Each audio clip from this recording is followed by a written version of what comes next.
मेरे प्रियो, फिर से एक बार मैं आप सबों को प्रभु यीशु मसीह के नाम में अभिवादन करता हूँ और मैं विश्वास करता हूँ कि आज परमेश्वर हम सबों को अपने स्वर्गीय आशीषों से भरपूर करेगा। लेकिन इसके पहले कि हम लोग उसकी आवाज़ को सुन सके, आइए हम अपने हृदय और मन को तैयार करें। थोड़ी देर परमेश्वर की हम लोग आराधना करेंगे। आइए हम मिलकर इस कोरस को गाएं और प्रभु की आराधना करें।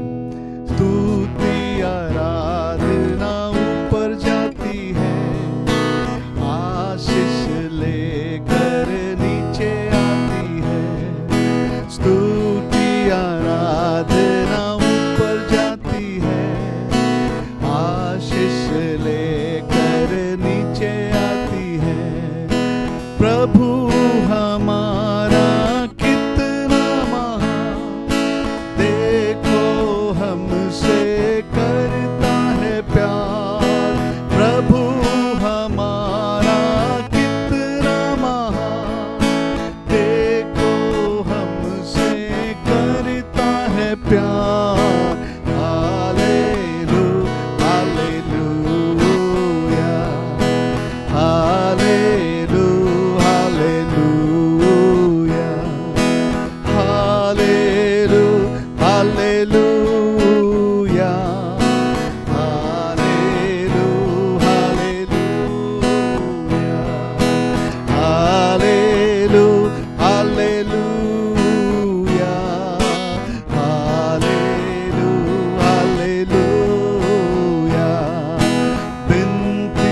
प्रार्थना ऊपर जाती है, आशीष लेकर नीचे आती है। विनती और प्रार्थना ऊपर जाती है, आशीष लेकर नीचे आती है। प्रभु हमारा कितना महान, देखो हमसे करता है प्यार। प्रभु हमारा कितना महान, देखो हमसे करता है प्यार।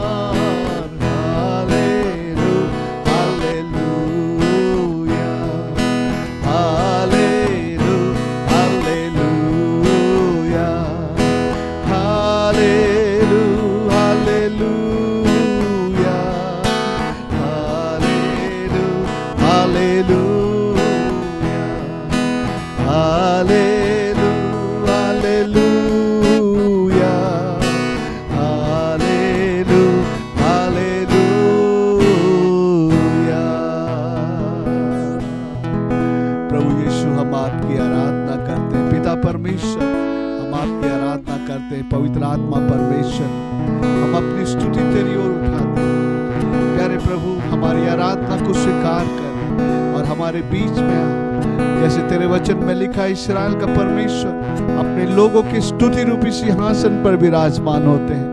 प्रभु, आज तो हमारे मध्य में विराजमान हो, हमें आशीष दे। तू मेरे जीवन का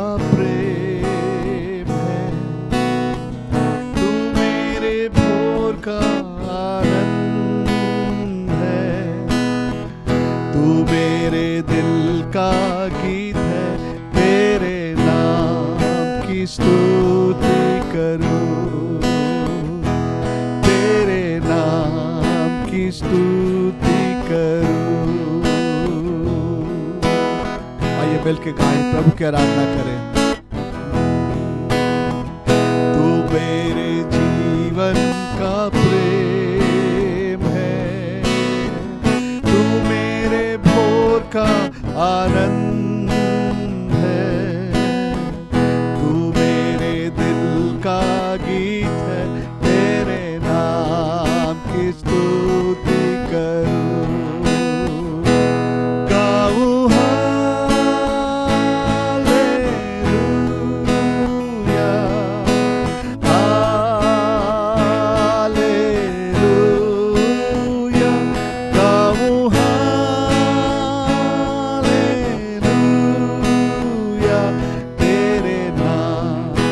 स्तुति करूं, तेरे नाम की स्तुति करूं, singing hallelujah,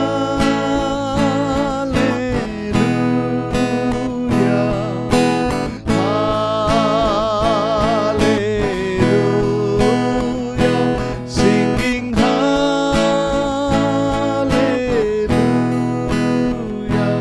I will praise your holy name. I will praise your holy name. Gamu hallelujah,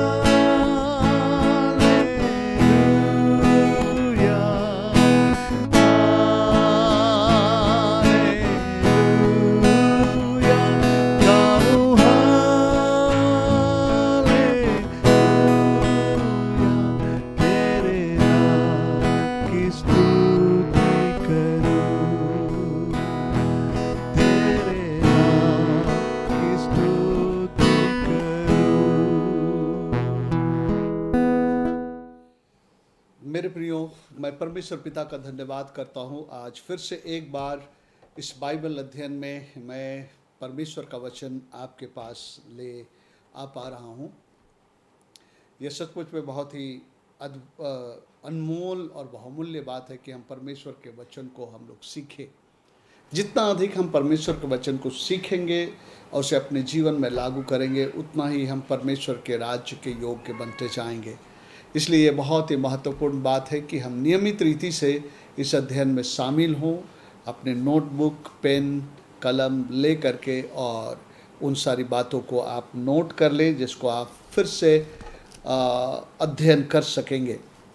सो हम लोग जैसे इफिसियों की पत्री पर अध्ययन कर रहे हैं और आज हम लोग इफिसियों के पत्री का जो अध्ययन है, आज तीसरे भाग को हम लोग आरंभ कर रहे हैं।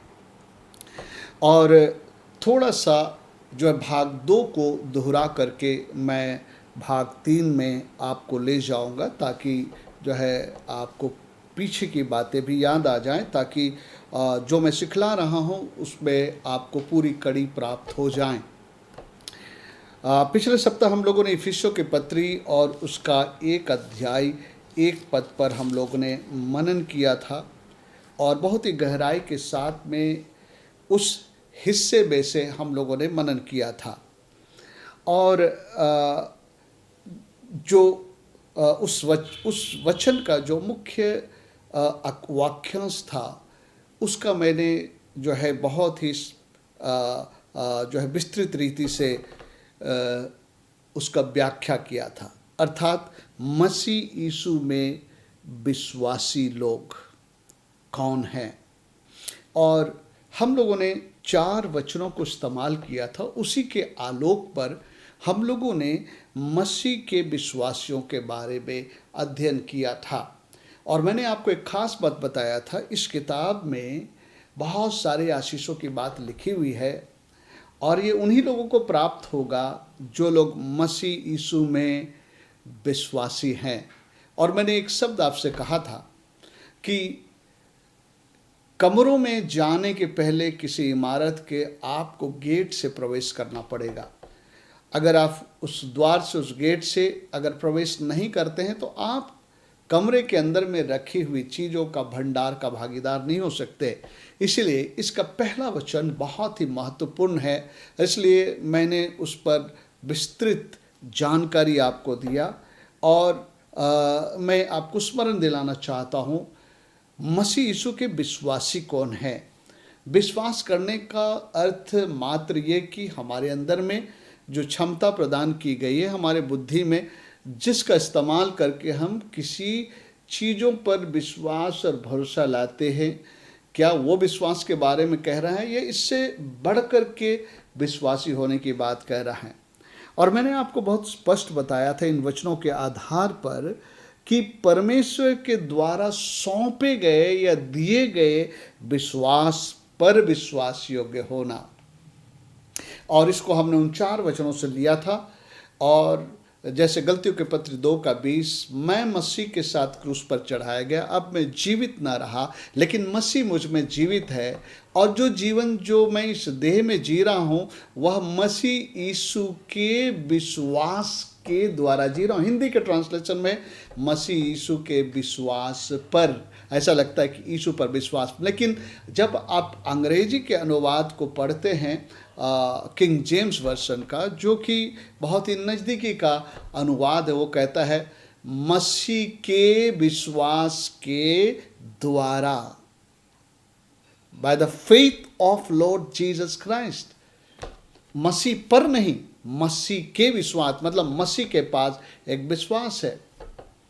उसी तरह से हम लोग ने दूसरा पत्रस 1 अध्याय में उसके 1 पद में लिखा है कि यहाँ पर शमौन पत्रस कह रहा है, यहाँ पर दूसरा पत्रस का 1 अध्याय में लिखा, शमौन पत्रस की ओर से जो यीशु मसीह का दास और प्रेरित है, उन लोगों के नाम जिन्होंने हमारे परमेश्वर और उद्धारकर्ता यीशु मसीह की धार्मिकता द्वारा हमारे समान बहुमूल्य विश्वास प्राप्त किया है। हमारे समान, हमारे ही जैसा कह रहा है, जो हमने एक विश्वास को पाया है। विश्वास एक वस्तु, एक चीज़ है जो हमने पाया है, हमारे ही समान बहुमूल्य विश्वास इन लोगों ने भी पाया है। फिर हम लोग ने यहूदा की पत्री उसका 3 अध्याय में देखा था, जहाँ पर यहूदा कहता है कि हे प्रियो, जब मैं तुमको उद्धार के विषय में बड़े परिश्रम के साथ प्रयत्न करके तुमको लिख रहा था, जिसमें हम सब भागी हैं, तो मैंने इस बात को आवश्यक जाना कि समझाना तुमको चाहा कि उस विश्वास, सुनिए, उस विश्वास के लिए पूरा यत्न करो जो पवित्र लोगों को एक बार सौंपा गया है। मतलब विश्वास बोल के एक चीज़ है जो हमें सौंपा गया है ना। सो यहाँ पर हम देखते हैं कि ये हमारे दिमाग से एक विश्वास करने की क्षमता किसी चीज़ पर भरोसा रखना, उसकी बात नहीं कर रहा है, लेकिन एक विश्वास जो हमको सौंपा गया है, हमारे समान विश्वास उनको मिला है। और गलतियों में पौलुस कहता है, मैं मसीह के विश्वास के द्वारा जीता हूँ। और इब्रानी के 10 और उसके 38 पद में हम लोग पढ़ा था, उसमें क्या लिखा था कि मेरा विश्वासी जन मेरा धर्मी जन विश्वास से जीवित रहेगा। धर्मी जन विश्वास से जीवित रहेगा, अपने विश्वास से नहीं, लेकिन एक खास विश्वास से जो परमेश्वर हमें सौंपता है, हमें देता है। इनिशियली परमेश्वर वो विश्वास हमारे अंदर डालता है, जिस विश्वास को लेकर के हमारा उद्धार होता है, जिसके विषय में तिमोथी इस प्रकार से कहता है कि मैंने जो है विश्वास की अच्छी कुश्ती लड़ा है, मैंने अपनी दौड़ को पूरी कर लिया है, और मैंने उस विश्वास की रखवाली किया है। विश्वास एक वस्तु के समान है। बोलता मैंने उसकी रखवाली किया है, मतलब उसको मैंने संभाल के रखा है। मैं अपने जीवन से मैं उसे जाने नहीं दिया हूँ, उसको मैं पकड़ा हुआ हूँ, उसमें मैं बना हुआ हूँ।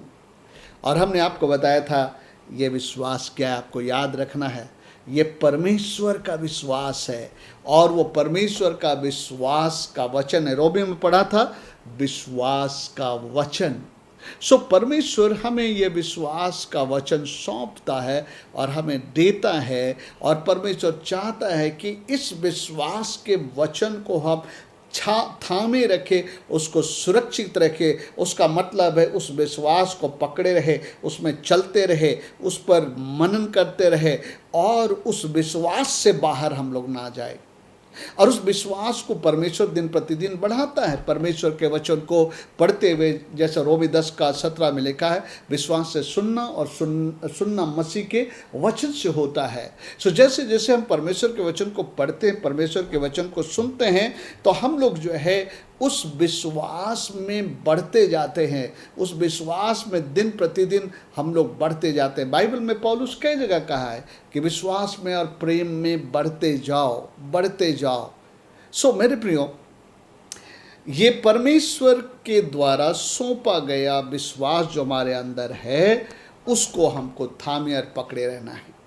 और मैं कह सकता हूँ ये बाइबल परमेश्वर के विश्वास का वचन है। जब हम इस वचन के अनुसार, जो यीशु का विश्वास का वचन है, परमेश्वर का विश्वास का वचन है, जिसको पौलुस कहता है मैंने उसकी रखवाली की है, यहूदा कहता है कि एक ही बार हमें सौंपा गया है, जब हम जो धर्मी ठहरे हैं यीशु मसीह पर विश्वास करके, तो हम इस वचन पर जब हम चलते हैं तो हम परमेश्वर के द्वारा दिए गए विश्वास पर चलते हुए विश्वासी ठहरते हैं। सो मेरे प्रियो, यहाँ तक हम लोगों ने पढ़ा था और आज हम जो है आगे पढ़ेंगे। सो आइए हम लोग फिर से एक बार अपने बाइबल को हम लोग खोल लें, इफिसियों की पत्री उसका 1 अध्याय, और हम लोग आज दूसरे वचन पर अध्ययन करेंगे। इसके बाद हम लोग अगले बार जब अध्ययन करेंगे तो एक ही साथ हम लोग एक पूरे हिस्से को लेकर के कई वचनों को एक साथ हम लोग अध्ययन करेंगे। लेकिन इसके पहले कि हम लोग आगे बढ़े, आज दूसरे वचन पर मैं आपके साथ में जो है अध्ययन करना चाहता हूँ। विश्वासी लोगों के लिए एक खास बात लिखा है। मैंने कहा था कि द्वार नहीं खोलोगे, फाटक में नहीं आओगे, द्वार नहीं खोलोगे तो अंदर नहीं जा सकोगे। अंदर के कमरे में जो रखी हुई खजाना है वो आपको नहीं मिलेगा। सच्चा विश्वासी बने ताकि जितनी आशीषें विश्वासियों के लिए रखी गई है आप उसके भागीदार हो जाएं। और सबसे पहला आशीष हम देखते हैं दूसरे पद से शुरू होता है, जहाँ पर लिखा है, हमारे पिता परमेश्वर और प्रभु यीशु मसीह की ओर से तुम्हें अनुग्रह और शांति मिलते रहे।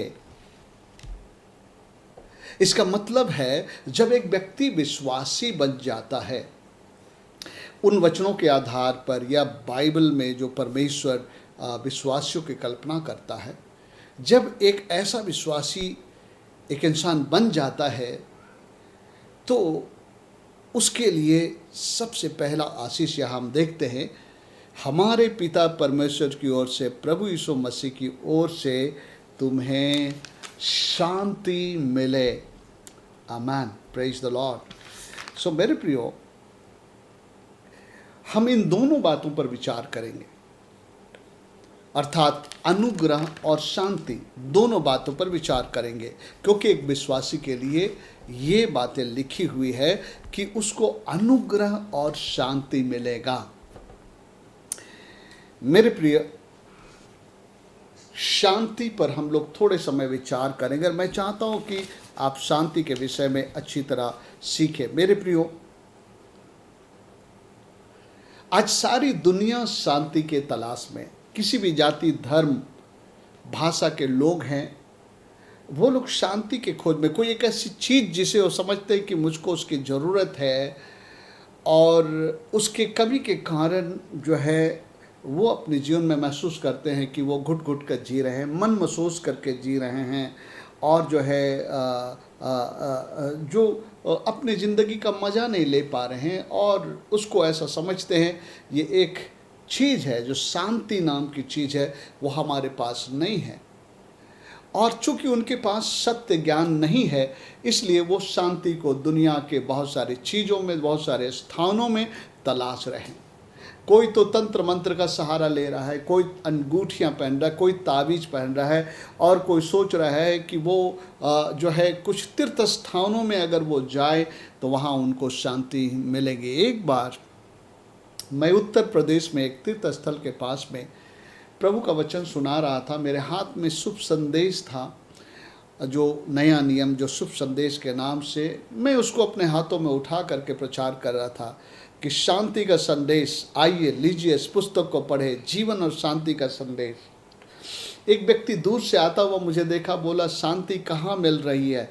मैं द्वार द्वार भटक रहा हूँ, मैं बहुत स्थानों में गया हूँ, शांति मुझे नहीं मिल रही है। क्या इस किताब को पढ़ने से मुझे शांति मिलेगी? मैंने कहा हाँ, इस किताब में शांति मिलेगी आपको, इस किताब में लिखी हुई बातों में शांति मिलेगी।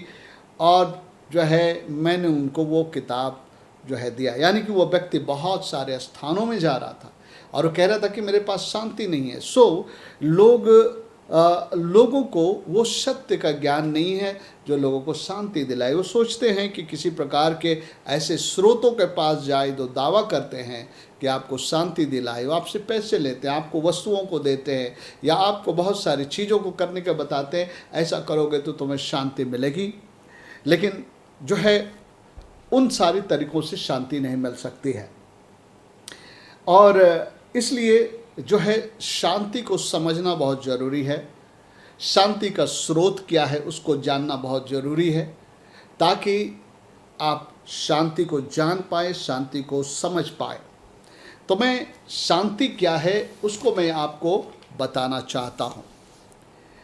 अगर संसारिक रीति से देखा जाए तो आज जो शांति को हम जो समझते हैं वो कुछ इस तरह से है। मान लीजिए कि कहीं पर लोग इकट्ठे हैं या स्कूल में बच्चे इकट्ठे हैं और बहुत शोरगुल कर रहे हैं, तो वहाँ हम लोग कहते हैं कि शांति शांति शांति, मतलब ये सारा डिस्टर्बेंस, ये सारा शोरगुल बंद हो जाए। और जब सारा शोरगुल बंद हो जाता है हम कहते हो सब शांति हो गया है। या तो जो है आपस में कुछ लोग आपस में लड़ रहे हैं, झगड़ रहे हैं, उनके बीच में बहुत टेंशन है, लगातार कुछ ना कुछ होता रहता है, कुछ होता रहता है। हम लोग समझाते हैं भाई ऐसा मत करो, आपस में मिल जाओ, तुम्हारा ये लड़ने झगड़ना ख़त्म हो जाए। और जब उनका लड़ाई झगड़ा ख़त्म हो जाता है कहते हैं अब उन लोगों के बीच में शांति हो गई है, अब मतलब टेंशन नहीं है किसी प्रकार का। तो लोग इस तरह से शांति को प्रदर्शित करते हैं। शांति मतलब एक कन्फ्यूजन, एक गड़बड़ी के बीच में जो है उस समस्याओं का समाधान हो जाना, जो है उसको हम लोग एक शांति की दशा गिनते हैं। लेकिन बाइबल के मुताबिक हम लोग देखेंगे कि बाइबल के मुताबिक शांति क्या है।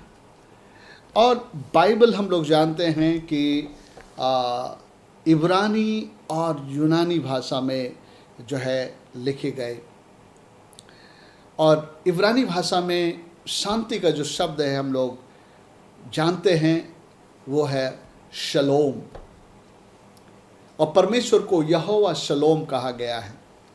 और यूनानी में उसी शब्द को जो यूनानी में इस्तेमाल किया गया है वो शब्द है आयरीन। आयरीन, हम लोग इस नाम को सुनते हैं, कई लड़कियों का ये नाम रखा जाता है आयरीन। तो अब जानिए उस आयरीन का मतलब क्या होता है। उस आयरीन शब्द का मतलब होता है शांति। और ये दोनों ही शब्दों को जब हम देखते हैं तो उसमें कई बातें जो है देखी जाती थी। उस आयरीन शब्द में या उस शलोम शब्द में केवल एक या जो है एक विचार नहीं था। उस शलोम में जैसे लोग आशीर्वाद भी दिए कहते थे लोगों के, तुम्हें शांति मिले। यीशु मसीह इस तरह से लोगों से कहते थे तुम्हें शांति मिले।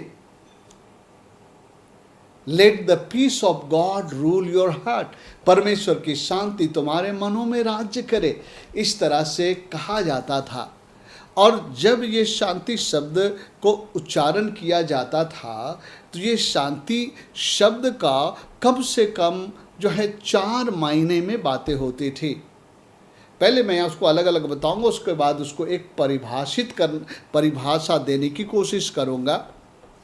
जो पवित्र आत्मा ने जो समझ मुझे शांति के विषय में दिया है उसके विषय में मैं एक परिभाषा भी आपको बताने की कोशिश करूंगा उस प्रकाशन के आधार पर। जब ये शलोम या यूनानी में जो आयरीन है, जब उसकी बात होती थी तो उसमें कम से कम 4 दृष्टिकोणों में इसको समझा जाता था।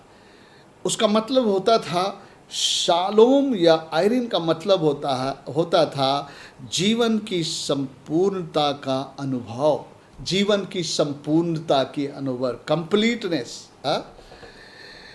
या उसका ये भी मतलब होता था 2 लोगों के बीच में जो वाचा के द्वारा सामंजस्यता। सामंजस्यता शब्द का अंग्रेजी में है हार्मोनी। हार्मोनी का मतलब कि जब सब लोगों के बीच में समन्वयता हो, कोई भेदभाव ना हो, किसी प्रकार टेंशन ना हो, कहीं किसी प्रकार का जो आपस में तकरार ना हो, तो उसको जो है वाचा के साथ सामंजस्यता कहा जाता था। कभी कभी 2 पार्टियों के बीच में जो है हमेशा कुछ लड़ाई और झगड़े होते थे, लेकिन बाद में वो लोग आपस में एक दूसरे के साथ वाचा बांध लेते हैं कि अब जो है हम एक दूसरे से नहीं झगड़ेंगे, अब वाचा बांध लेते, कुछ भी हो हम लोगों के खानदान में, हम लोगों के बीच में, लेकिन हम लोग जो आपस में मिले रहेंगे। सामंजस्यता, हार्मोनी बाय कवनेंट, उसका ये मतलब होता था। ओके, एक तीसरा दृष्टिकोण होता था शांति के विषय में शलोम और आयरीन का,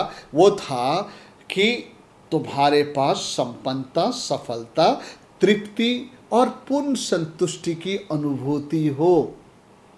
सुनिए, बड़ा अच्छा शब्द है, संपन्नता, सफलता, तृप्ति, पूर्ण संतुष्टि की अनुभूति हो। आज लोग चाहते हैं ये अपने जीवन में, आज लोगों की इसकी तलाश है। और मनुष्य अपने बल और अपने शक्ति में बहुत बार इन सारी चीज़ों को पाने का तलाश करता है मेरे प्रियो। और एक चौथा बात था, एक चौथा दृष्टिकोण था, जब शांति की बात कही जाए तो शत्रु पर जय। मतलब जो शत्रु आपको हमेशा डिस्टर्ब करता था, परेशान करता था, आप आखिर में उस पर इतनी जय पा गए कि अब वो ख़त्म हो गए। उनका अब किसी प्रकार का इंटरफेरेंस आपके लाइफ में ख़त्म हो गया। बार बार आपका नाक में दम करने के लिए किसी ना किसी चीज़ों को वो किया करते थे, आप टोटली स्टॉप हो गया। कभी कभी आप अपने जीवन में महसूस किया होगा ऐसा। कभी कभी कुछ लोग जो हमेशा कुछ ना कुछ किया करते थे, लेकिन ऐसी स्थिति परिस्थिति आई कि उसके बाद उनका मुंह बंद हो गया, उनका किसी प्रकार का हरकत बंद हो गया, हर एक प्रकार से उस दशा में शांति हो गई।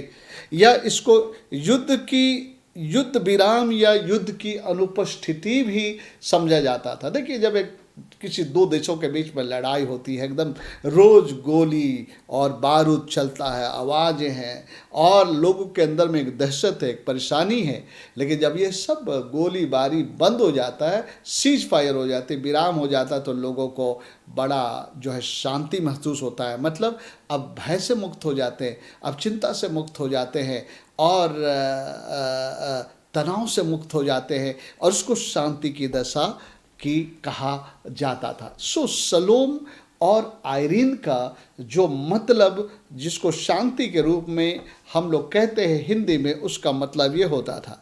अब मैं इसको जो है आपके लिए परिभाषित करता हूँ। आज इसी पर मैं ज़्यादा समय गुजार रहा हूँ आपके साथ कि शांति क्या है, इसको आप समझिए, है ना। और तब जब आप इसको समझेंगे, आप पाएंगे कि ये आपकी ज़िंदगी की ज़रूरत है। पूरे दुनिया आज इसी को ढूंढ रहा है, इस शांति को वो ढूंढ रहा है, और जो है उनको पता नहीं ये शांति कहाँ मिलेगा, कैसे मिलेगा, लेकिन मैं उस भेद को, उस रहस्य को आपके लिए खोल रहा हूँ।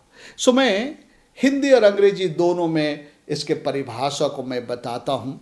सुनिए, मनुष्य के जीवन में शांति वह दशा या परिस्थिति है जहां उसके आनंद और खुशी के जीवन में, तृप्ति के जीवन में, सफलता के जीवन में या सुरक्षा के जीवन में किसी भी प्रकार का कोई बाधा और खलल ना रहे। एक बार फिर पढ़ूंगा, फिर बताऊंगा आपको, ताकि आप इसको ध्यान से लें। मतलब इंसान अपने जीवन में खुश होना चाहता, आनंदित होना चाहता, इंसान अपने जीवन में तृप्त होना चाहता, संतुष्ट होना चाहता है, इंसान अपने जीवन में सफलता को देखना चाहता है, इंसान जो अपने जीवन में सुरक्षा में रहना चाहता है, इंसान जो है, एक अंग्रेजी में शब्द है वेल बीइंग, मतलब एकदम मतलब भला सा, दूसरा शब्द साउंडनेस, मतलब वहाँ पर किसी प्रकार का आपको गड़बड़ी नहीं है, वो जीवन इंसान जीना चाहता है। लेकिन जब इस प्रकार के जीवन जीने के लिए कुछ बाधाएं और विघ्न आ जाती है, अंग्रेजी में कहे तो डिस्टर्बेंस एंड हिंड्रेंसेस। तो अब मैं इसको फिर से पढ़ रहा हूँ, ध्यान से सुनिए। ओके, मैं इसे रिपीट कर रहा हूँ। कभी कभी कुछ चीज़ों को हमें दोहरा कर बोलने की आवश्यकता ताकि हमारे अंदर जाए।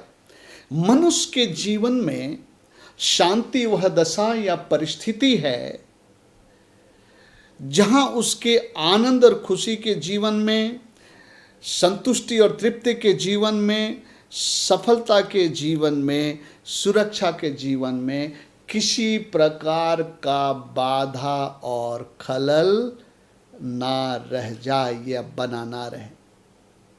मेरे प्रियो, मैं इसलिए कह रहा हूँ कि बाधा और खलल बना ना रहे, क्योंकि बाइबल में लिखा है धर्मी पर अनेक विपत्तियाँ तो आती है, लेकिन यह उनसे मुक्त करता है। कभी कभी कुछ विपत्तियों से हम गुजरते, कुछ ऐसे हिंड्रेंसेस से गुजरते हैं, लेकिन परमेश्वर के लोगों के लिए हमेशा वो सब ठीक ठाक किया जाता है। ओके, अंग्रेजी में मैं बोल रहा हूँ, पीस इज ए कंडीशन जैसे एयर कंडीशन होता है ना, इस वक्त मैं एयर कंडीशन में हूँ, हमारे कमरे के अंदर एयर कंडीशन, बाहर बिल्कुल गर्मी है ना। जब आप बाहर जाएंगे थोड़ा सा आप महसूस करेंगे, बेचैनी महसूस करेंगे, या आपको आरामदेह नहीं लगेगा, कठिन लगेगा। लेकिन मेरे कमरे के अंदर में जो है एसी लगा है, तो उसको कंडीशन कर दिया हमारे कमरे को, जो बाहर की गर्मी, परेशानी, दिक्कत है वो यहाँ पर मुझे महसूस ना हो। इसलिए मैं कह रहा हूँ, peace is a condition in man's life where there is no disturbance and hindrances to their life of joy, happiness, fulfillment, success, and completeness and security. I'll repeat. Peace is a condition in man's life where there is no disturbance and hindrances to their life of joy, happiness, fulfillment, success, completeness, and security. देखिए, शांति कितनी बड़ी, कितनी सारी चीज़ों को अपने में संजोए हुआ है। जब सच्ची शांति के इंसान को प्राप्त हो जाती है तो ये सारी चीज़ें उसके अंदर में आता है ना। संपन्नता, सुरक्षा और जो है संतुष्टि और खुशी, सुरक्षा, ये सारी चीज़ें ये शांति आपको प्रदान करता है। अब मेरे प्रियो, मैं आपको अनुग्रह में ले जाता हूं। आपको पता है ये शांति कहां से आती है? शांति जो है अनुग्रह का आउटकम है, या अनुग्रह से ही वो शांति बहती है। हम लोगों ने अभी वचन पढ़ा था, हमारे पिता परमेश्वर और प्रभु यीशु मसीह की ओर से तुम्हें अनुग्रह और शांति मिले। देखिए, शांति की बखान में आप तक कहा और शांति का दायरा मैंने आपको बताया। अब वो शांति कैसे मिलती है वो मैं बताने जा रहा हूँ। और आप देखेंगे, मैंने पहले वचन पे बहुत समय गुजारा, इस दूसरे वचन में भी बहुत समय गुजार रहा हूँ, क्योंकि भेद यहाँ पर है। हमारे पिता परमेश्वर और प्रभु यीशु मसीह की ओर से तुम्हें अनुग्रह और शांति मिलते रहे। ये वचन आपको पौलुस के पत्री में बार बार लिखा हुआ मिलेगा। और आज मैं इफिसियों के पत्री में पढ़ रहा हूँ, लेकिन जब हम दूसरे पत्रियों में पढ़ते हैं तो वहाँ पर भी बहुत सारे प्रकाशन हैं, लेकिन आज इफिसियों के पत्री से मैं पढ़ रहा हूँ। और यहाँ पर जो है लिखा है, हमारे पिता और प्रभु यीशु मसीह की ओर से तुम्हें अनुग्रह और शांति मिले। आप कहीं पर भी नहीं पाएंगे शांति और अनुग्रह प्राप्त। मेरे बात को ध्यान दीजिए, इसका जो सीक्वेंस है वो अनुग्रह और शांति है, ना कि शांति और अनुग्रह। आप बाइबल में पढ़िएगा, लगभग उसके बहुत सारे पत्रियों में इस बात का जिक्र है।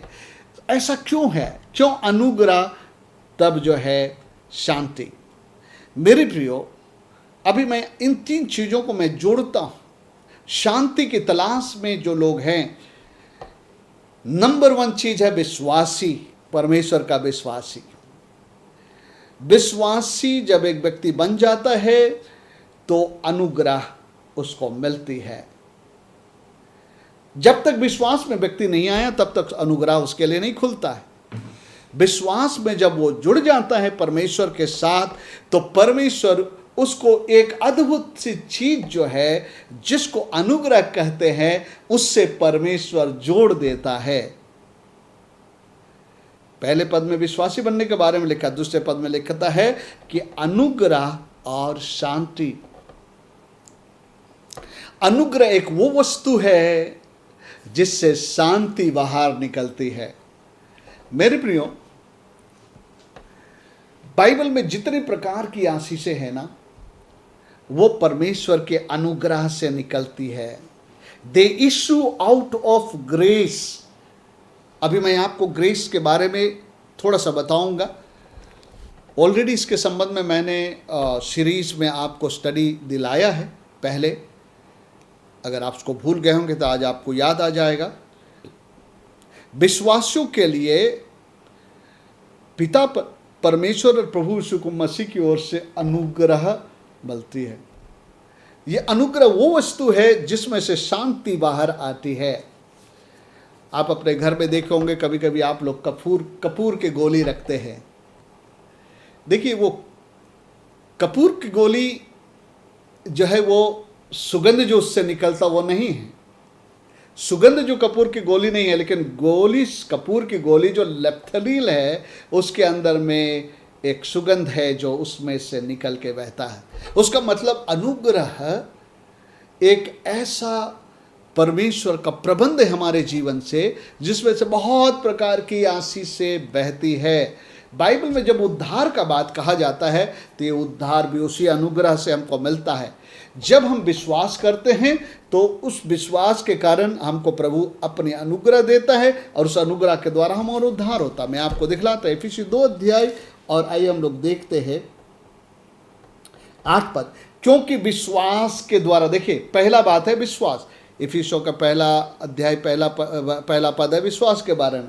क्योंकि विश्वास के द्वारा अनुग्रह ही से तुम्हारा उद्धार हुआ है। यानी कि विश्वास, जब हम परमेश्वर के विश्वास में आए तो परमेश्वर ने अपनी अनुग्रह हमारे लिए एक्टिवेट कर दिया, और ये अनुग्रह हमारी आत्मा को उद्धार दिया। विश्वास के द्वारा अनुग्रह ही से तुम्हारा उद्धार हुआ है। तो अनुग्रह हमारे लिए वो प्रबंध है जो परमेश्वर हमारे लाइफ में जब उसको एक्टिवेट कर देता है तो वहाँ से आशीषें निकलती है। जैसे यहाँ पर हम देख रहे हैं उद्धार, चंगाई, छुटकारा, और आज हम खास करके देख रहे हैं शांति। शांति एक ऐसी चीज है, वो सारी चीजों को जो आपके जीवन की समावेश कर लेती है अपने में। जो बातें आपके जीवन को संपूर्ण बनाती है, शांति उन सारी चीजों को अपने पास संजोए हुए है। लेकिन वो शांति तब तक नहीं है हमारे जीवन में आती है जब तक अनुग्रह हमारे जीवन में जो है एक्टिवेट नहीं किया गया है परमेश्वर की ओर से। इसलिए मैं पहले जो है शांति के विषय में बातचीत किया हूँ, और शांति में ये शांति में निहित ये सारी चीज़ें कैसे मिलेगी, अब मैं फोकस कर रहा हूँ वो है उसके अनुग्रह के द्वारा।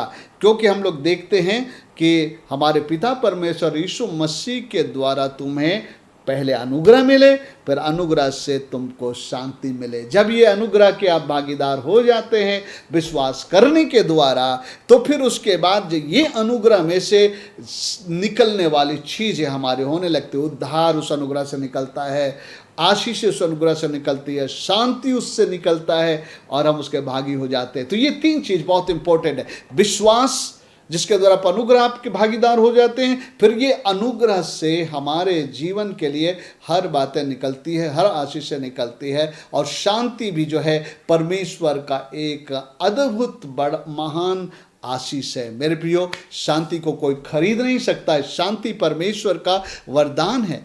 The peace is a gift of God which comes out of issue out of grace. So मेरे प्रियो, एक बात को तो हमें निश्चित करना पड़ेगा कि मैं प्रभु का सच्चा विश्वासी हूँ। परमेश्वर के द्वारा सौंपे गए विश्वास में मैं सच्चा ठहरा हूँ, विश्वास योग्य ठहरा हूँ। इसके द्वारा अनुग्रह हमें दी गई है, और तब इस अनुग्रह में से शांति निकलती है। मैंने आपको बताया जैसे किसी चीज़ से कोई दूसरी चीज़ की दूसरा चीज़ निकल करके आता है। देखने में आप वो चीज़ अलग सा दिखता है, लेकिन उसमें से निकलने वाली चीज़ें कई प्रकार के फायदे आपको देते हैं। कभी कभी जो हमारे शरीर को विटामिन की आवश्यकता होती है, और हमको सिखाया जाता है डाइट के विषय में कौन सा फल खाएंगे कि आपको उसमें से विटामिन ए, विटामिन सी मिलेगा। तो आप जब देखते हैं तो एक वस्तु आपको मिलता है, एक फल मिलता है। उस फल के अंदर में से विटामिन्स जो है निकलते हैं, जो हमको जो है ताकत और बल देता है। उसी प्रकार अनुग्रह परमेश्वर का एक कृपा का दान है, जिसमें से नाना किस्म के आशीषें निकलते हैं। बहुत किस्म के जो है आशीषें निकलती है, उनमें से शांति एक है। और शांति तो सबसे बड़ी चीज़ है जो आज आपको चाहिए। और जितने चीज़ों को मैंने शांति में इंक्लूड किया है, आप देखेंगे तो वो सारी की सारी चीज़ें आपके जीवन की आवश्यकता है। आपको हाथ पैर मारने की आवश्यकता नहीं है, आपको अपने सिर फोड़ने की आवश्यकता नहीं है, अपनी ताकत झोंकने की आवश्यकता नहीं है। केवल एक बात करने की आवश्यकता है, मसीह का सच्चा विश्वास योग्य विश्वासी बने और अनुग्रह आपके जीवन में आएगा और उस अनुग्रह से शांति बाहर निकलेगी। आइए मैं किस आधार पे कह रहा हूं, मैं बाइबल का एक वचन देता हूं, अनुग्रह तक व्यक्ति कैसे पहुंचता है, जिसमें से आशीषें बहती है। ओके, आइए हम लोग पढ़ेंगे रोमियोस का 5 अध्याय में। यह वचन बहुत स्पष्ट प्रकट करता है, जो बात मैं कह रहा हूं उस वचन की पुष्टि करता है। आइए हम लोग पढ़ेंगे रोमियोस का 5वां अध्याय और 1 और 2 पद को। अतः जब हम विश्वास से धर्मी ठहरे तो अपने प्रभु यीशु मसीह के द्वारा परमेश्वर के साथ मेल रखे, जिसके द्वारा, मतलब यीशु मसीह के द्वारा, बोले यीशु मसीह के द्वारा मेल रखे। जब हम विश्वास से धर्मी ठहरे तो अपने प्रभु यीशु मसीह से जो है के द्वारा हम परमेश्वर से मेल रखे, जिसके द्वारा, ध्यान से सुनिए, विश्वास के कारण उस अनुग्रह तक जिसमें हम बने हैं हमारी पहुंच भी हुई है और परमेश्वर की महिमा की आशा पर घमंड करें। इसको देखिए, जिसके द्वारा, विश्वास के कारण, मतलब यीशु मसीह के द्वारा। जब यीशु हमारे जीवन में आया, यीशु मसीह उस विश्वास को हमारे जीवन में लाया, जब हम उसमें शामिल हो गए कि यीशु मसीह के विश्वास से हम जिएंगे, तो बोलता है जिसके द्वारा विश्वास के कारण अनुग्रह तक जिसमें हम बने हैं हमारी पहुंच हुई। परमेश्वर के पास जो अनुग्रह नाम की चीज है, वहां तक पहुंचने का जरिया हमारा विश्वास है। यीशु को हम उस विश्वास के प्रति समर्पित करते, उस विश्वास में बने रहने के लिए, उसको थामे रहने के लिए, उसमें चलने के लिए, उसको पकड़े रहने के लिए, उसकी रखवाली करने के लिए जब हम बने रहते हैं तो परमेश्वर हमको अनुग्रह देता है और तब फिर अनुग्रह से शांति निकलती है। अद्भुत है, उस अनुग्रह से शांति निकलती है। ओके, अनुग्रह को मैं आपको याद दिलाना चाहता हूं। मैंने एक परिभाषा आपको बताया था अनुग्रह का, अनुग्रह क्या है, क्योंकि मैंने बताया विश्वास के द्वारा, यीशु मसीह के विश्वास के द्वारा हमारी पहुंच अनुग्रह तक होती है, फिर इस अनुग्रह से शांति निकलती है। तो अनुग्रह क्या है, अगर आप याद करेंगे तो बहुत अच्छी बात है। मैं सोचता हूँ इन परिभाषाओं को आप याद कर ले, उसे समझ ले, क्योंकि जो चीज़ हम, जिस सत्य को हम नहीं जानते उसके हम भागीदार नहीं होंगे। ओके, अनुग्रह क्या है, क्योंकि हमने देखा कि जब विश्वास करने का, जब हम अनुग्रह में हम आते हैं परमेश्वर के, तो अनुग्रह के द्वारा शांति हमारे जीवन में आती है।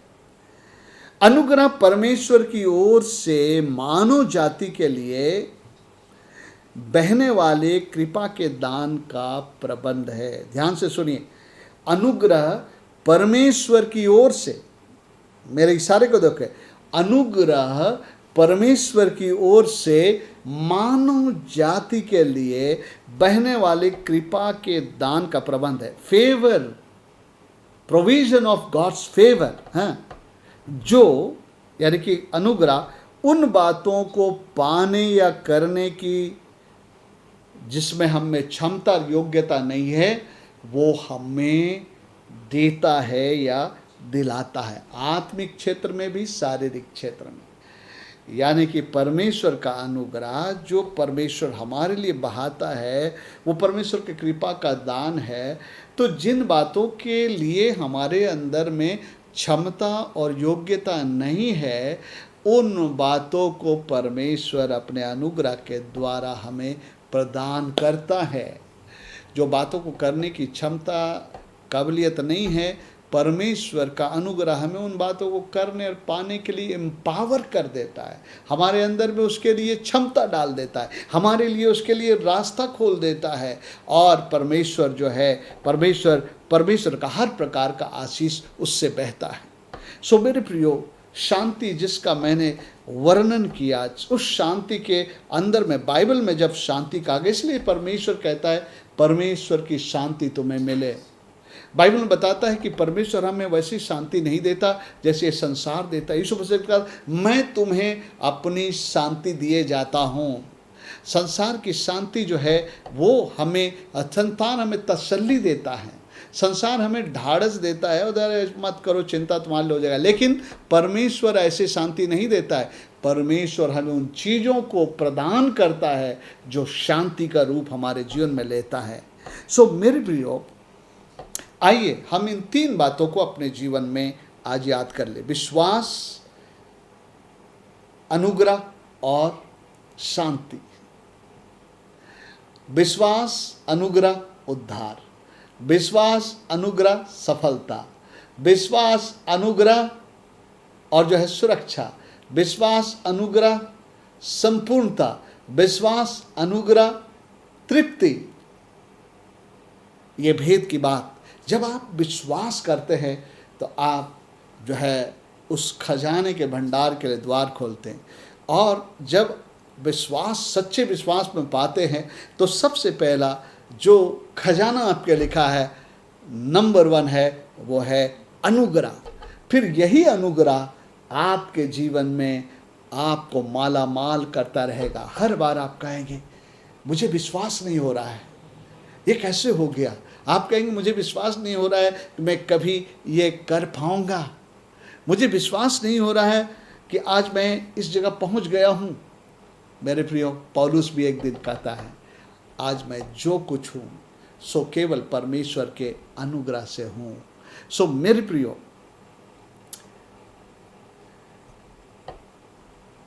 हमारे पिता परमेश्वर और यीशु मसीह का अनुग्रह और शांति तुम्हें मिलती रहे। देखिए,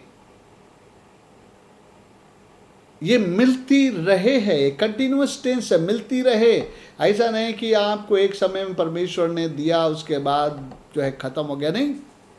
अगर आप विश्वास में बने हैं, अनुग्रह आपके जीवन में है, और जब अनुग्रह आपके जीवन में है परमेश्वर का, कई बार पुराने नियम में लोग कहते थे परमेश्वर का हाथ मुझ पर है। The hand of the Lord is upon me. So जब अनुग्रह है तब जो है ये अनुग्रह से जो है बहुत सारी चीज़ें बह निकलेगी, शांति बह निकलेगी, उद्धार बह निकलेगा, आनंद बह निकलेगा, सब कुछ निकलेगा और आपको जो है संपूर्ण बनाएगा। और आपको चिंता करने की आवश्यकता नहीं है। आपके इस प्रकार के जीवन के लिए बाधा और खलल जो है, ये अनुग्रह उनको साइड कर देगा। अनुग्रह जैसे बहेगा, ये बाधा और खलल जो है, हिंड्रेंसेस एंड डिस्टर्बेंस जो है, इस अनुग्रह के कारण जो है हट जाएगा। और जो है तुम्हारी शांति नदी की नाई होगी। यशायाह में 48 अध्याय में लिखता है, तेरी शांति नदी की नाई होगी, तालाब की नाई नहीं होगी। नदी, तालाब एक जगह स्टेगनेंट हो जाता है, लेकिन नदी बहती रहती है। तेरी शांति नदी की नाई होगी। ओके, मैं एक और भेद की बात बताकर अंत कर देता हूँ। जैसे उसका 48 अध्याय, इस्राएलियों को परमेश्वर यहाँ पर जो है कुछ कह रहा है। ओके, मैंने कहा 3 बात याद रखेगा। विश्वास, क्योंकि सबसे पहले मसीह में विश्वास, जो विश्वासी लोगों के नाम, विश्वास से एक्टिवेट होगा अनुग्रह आपके जीवन में। अभी हमने कहा हमारी पहुंच विश्वास के द्वारा अनुग्रह तक होती है। तीसरी चीज क्या है कि अनुग्रह से हर प्रकार की आशीष निकलेगी। आज हमने शांति के विषय में देखा। और वो कैसा होगा? स्टेगनेंट नहीं होगा कि आज हमको मिला और कल नहीं मिलेगा। नहीं, परमेश्वर हमें पुराने ही आशीषों में के द्वारा जो पूरी जिंदगी जीना नहीं चाहता। परमेश्वर चाहता है कि निरंतर निरंतर निरंतर हमारे जीवन में जो है वो शांति आती रहे, बहते रहे। आइए एक वचन में पढ़ता हूँ और मैं आपको बताना चाहता हूँ फेथ से जुड़ा हुआ बात, विश्वास से। विश्वास को आप पक्का कब करते हैं? जब आप विश्वास को आज्ञा के रूप में अपने जीवन में पालन करते हैं। विश्वास को हमारे जीने के रूप में हमको जो है जो कन्वर्ट करना पड़ेगा। आप सुने ना, कभी कभी एक कहावत सुने ना, जब बहुत बड़ी बड़ी भीड़ आती है जो है किसी के रैली में, तो लोग कहते देखेंगे ये भीड़ उसके जो है जीत में तब्दील होता है, यानी कन्वर्ट होता है। नहीं, भीड़ दिख जाने से ही उनकी जीत नहीं हो जाती है, लेकिन जो है जब सचमुच वो जीत जाते हैं तब कहते हैं कि हाँ उसने भीड़ को उस जीत में तब्दील कर दिया। उसी तरह हमारा विश्वास में तब्दील कब होता है? जब हम परमेश्वर के वचन, आज्ञा, नियम, विधियों को मानते हैं तो एक्चुअली हम उसको विश्वास के वचन के प्रति विश्वास योग्य होने में हम तब्दील कर देते हैं। और जब हम विश्वास में तब्दील हो जाते हैं, परमेश्वर के विश्वास में, तो अनुग्रह एक्टिवेट हो जाता है और हमें ऐसी शांति देता है जो नदी की तरह लगातार लगातार बहती रहती है। एक के बाद एक शांति की चीज़ें आपके जीवन को भरपूर कर लेती है। आइए उस वचन को पढ़ करके हम लोग अंत करेंगे। यशायाह उसका 48 अध्याय, और यहाँ पर परमेश्वर इस्राएलियों से बात कर रहा है। इस्राएली लोग परमेश्वर के चुने हुए लोग थे, उनके लिए प्रतिज्ञा थी, उनके लिए आशीष थी और उनके लिए शांति का परमेश्वर ने जो है हमेशा ऐलान किया था, अपनी प्रजा के लिए शांति। क्योंकि हारून को जब बोला था 26 अध्याय में आशीर्वाद देने के लिए, तो गिनती के किताब में तो एक शब्द इस्तेमाल करने के लिए कहा था और हम देखते हैं वो शब्द शांति का शब्द है। यानी कि जब परमेश्वर ने शांति कहा था हारून को, तो हारून के लिए जो है उस शब्द का मतलब था कि ये सारी चीज़ें जो मैंने बताए। एक सेकंड है, मैं देख रहा हूँ, 26 अध्याय नहीं है, खोज रहा हूँ, माफ़ करिएगा, 6 अध्याय में देखिए, मैं बता रहा हूँ पुराने नियम में परमेश्वर ने यह बात बताया था। और आप जानते हैं गिनती की किताब है, वस्तव की किताब है, उसमें आप देखते हैं कि जब इस्राएली लोग मिस्र निकले, परमेश्वर ने उनको अपना वचन दिया और कहा कि ये मेरे विश्वास का वचन, इस पर तुम लोग विश्वास करो और इस पर चलो। तब परमेश्वर ने उसे तो दे दिया था, लेकिन उस वचन को एक विश्वास के रूप में इस्राएलियों को तब्दील करना था, यानी कि उसमें चलना था, विश्वास के वचन को थामे रहना था। और इसलिए परमेश्वर ने जो उनको आशीष देने की बात कही थी, याजक को कैसा कहा था, सुनिए 22 पद। फिर यहोवा ने मूसा से कहा, हारून और उसके पुत्रों से कह कि तुम इस्राएलियों को इन वचनों से आशीर्वाद दिया करो, यहोवा तुझे आशीष दे और तेरी रक्षा करे। देखिए, मैंने कहा था ना, शांति में आशीष है, शांति में रक्षा है, मैं आपको कहा था। फिर लगता है यहोवा तुझ पर अपने मुख का प्रकाश चमकाए। प्रकाश चमकाने का मतलब है जितनी अंधकार की बातें हैं तुम्हारे जीवन में, जो तुम्हारी बाधाएं हैं, उनको दूर कर दे। अपने मुख का प्रकाश तुम पर चमकाए और तुझ पर अनुग्रह करे। और 26 पद में लिखता है, और यहोवा अपना मुख तेरी ओर करे और तुझे शांति दे। उस शांति में ये सारी चीजें जो मैं बताया परमेश्वर दे रहा है। इस्राएली लोगों को परमेश्वर के द्वारा दिए गए, सौंपे गए विश्वास के वचन को थामना था, लेकिन इस्राएली लोग जो ऐसा नहीं किए, इसलिए उनको एक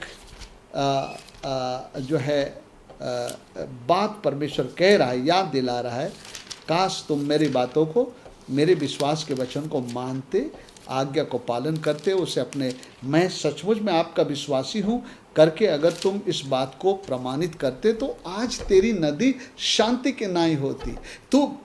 तू जो है यहाँ वहाँ जो है घूमता फिरता नहीं रहता, खाना बदोश की तरह, खाने को मोहताज, शत्रुओं के सताए जाने और जो है परेशानियों में ज़िंदगी नहीं जीता, शांति नदी के नाई तुम्हारी होती। आइए हम लोग पढ़ते हैं यशायाह 48 अध्याय, फिर से पढ़ता हूँ मैं 17 पद से। आइए, यहोवा जो तेरा छुड़ाने वाला और इस्राएल का पवित्र है, वह यूँ कहता है, मैं ही तेरा परमेश्वर यहोवा हूँ, जो तुझे तेरे लाभ के लिए शिक्षा देता हूँ और जिस मार्ग से तुझे जाना है उसी मार्ग में तुझे ले जाता हूँ। शिक्षा और मार्ग कुछ नहीं है, परमेश्वर का वचन है, जिसको रोमी कहता है विश्वास का वचन। ये विश्वास का वचन कब हो जाता है? जब एक व्यक्ति इसको अपने जीवन में पालन करता है, उसको पकड़े रहता है, उससे अपने को दूर नहीं होने देता है। बोलता है जब तुम इसको विश्वास में परिणत कर देते, 18 पद में लिखता है, भला होता कि तूने मेरी आज्ञाओं को ध्यान से सुना होता। हमको आज्ञा को विश्वास में कन्वर्ट करना है। जब भी एक यीशु मसीह की आज्ञा को पालन करते हैं तो हम दर्शाते हैं हम आपके वचन पर विश्वास करते हैं, आपके मार्ग पर विश्वास करते हैं, जैसा तू चाहता वैसे करो। और परमेश्वर देखता है ये व्यक्ति मुझ पर विश्वास कर रहा है, कि मेरी बातों पर विश्वास कर रहा है।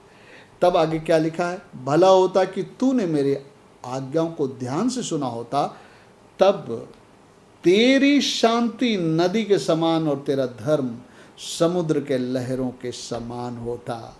नदी के समान मतलब निरंतर शांति बहती रहती, बहती रहती, बहती रहती। उस शांति के अंदर में जो है हर चीज़ें सुरक्षा है, उस शांति के अंदर में जो है सफलता है, उस शांति के अंदर में आनंद और खुशी का जीवन है, उस शांति के अंदर में संतुष्टि है, उस शांति के अंदर में तृप्ति है, उस शांति के अंदर में शत्रु पर जय है। ये सारी चीज़ें जो हमको डिस्टर्ब करने वाली और हिंड्रेंस करने वाली, बाधा और खलल देने वाली बात है, ये सब एक किनारे हो जाएगा।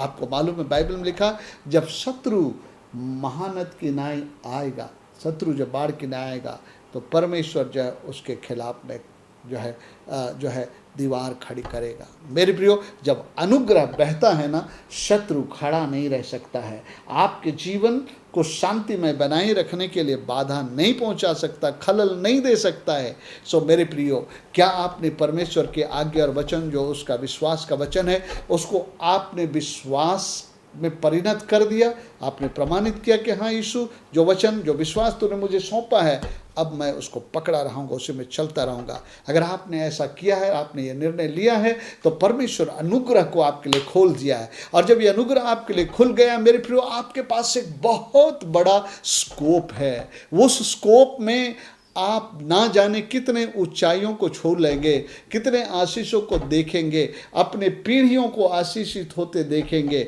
मेरे प्रियो, आज आपके लिए एक बहुत बड़ा स्कोप है। क्यों आज दुनिया के लोगों के पास शांति नहीं है? क्योंकि उन्होंने यीशु और उसके जीवन के वचन पर विश्वास नहीं किया है, और इसलिए अनुग्रह उनके जीवन में नहीं है, और इसलिए अनुग्रह नहीं है, इसलिए शांति भी नहीं है। सो मेरे प्रियो, आइए, आपके सामने एक जो है एक परमेश्वर का इतना बड़ा जो है एक भेद खुला है। आप इसको पकड़ ले, आप विश्वासी बने, अनुग्रह आपके लिए खुलेगा, शांति आपके लिए बहेगी। मेरी ये दुआ है, परमेश्वर आप सबों को शांति देवे। और जब मैं कह रहा हूँ शांति देवे, तो ये सारी चीज़ें आपके जीवन में। आइए हम लोग दुआ करें। प्यारे पिता परमेश्वर, प्रभु यीशु मसीह के नाम में मैं आपके चरणों में आता हूँ और आपका धन्यवाद देता हूँ। कितने अद्भुत परमेश्वर हैं। पवित्र आत्मा परमेश्वर, मैं आपका धन्यवाद देता हूँ। आज तूने हमारे लिए इस वचन को खोल दिया है, हमारी आंखें खोल दी है। और मैं जानता हूँ प्यारे पिता परमेश्वर, जितने लोग इस वचन को पकड़ लेने वाले हैं, प्यारे प्रभु, उनका जीवन जो है बदल जाने वाला है।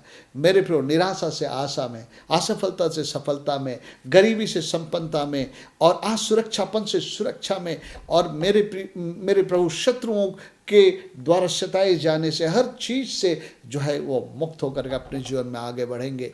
मैं प्रार्थना करता हूँ तेरा अनुग्रह इस कोरोना काल में भी बहे प्रभु परमेश्वर। कोरोना के कारण जितने प्रकार के प्रभु जी शारीरिक रीति से तकलीफ आ रहे, उससे बचे रहें। प्यारे पिता परमेश्वर, तेरा अनुग्रह बहे ताकि कोरोना के कारण नौकरियां और जो पिता कंपनियां बंद हो रही, नौकरियां जा रही है, एक बहुत ही अनिश्चितता, अंधकार भविष्य बनता जा रहा है। लेकिन प्रभु जी, जितने लोग तेरे ऊपर विश्वास करने वाले, अनुग्रह के कारण उनके जीवन में कभी भी उनका स्रोत नहीं बंद हो पाएगा। एक द्वार बंद होगा तो उसके लिए दूसरे द्वार खुले, एक नौकरी बंद होगी दूसरा नौकरी मिलेगा, और प्यारे पिता परमेश्वर उनका प्रबंध होता रहेगा।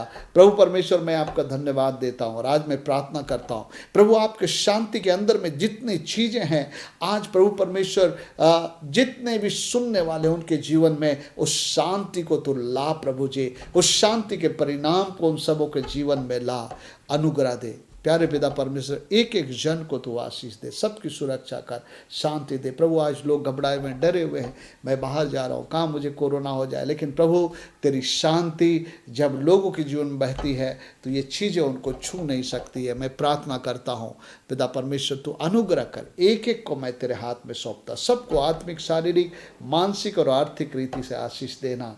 ये प्रार्थना और विनती मैं आपके बेटे हमारे प्रभु यीशु ख्रिस्ट के नाम में मांगते हैं। सुनिए और दया से ग्रहण करिए प्रभु जी, आमीन। अब हमारे परमेश्वर पिता का प्रेम, उसके पुत्र यीशु का अनुग्रह और पवित्र आत्मा की सहभागिता हम सबों के संग साथ सदा काल बनी रहे। आमीन। सबों को जय मसीह के। फिर अगले सप्ताह हम लोग बाइबल अध्ययन में मिलेंगे एक दूसरे से।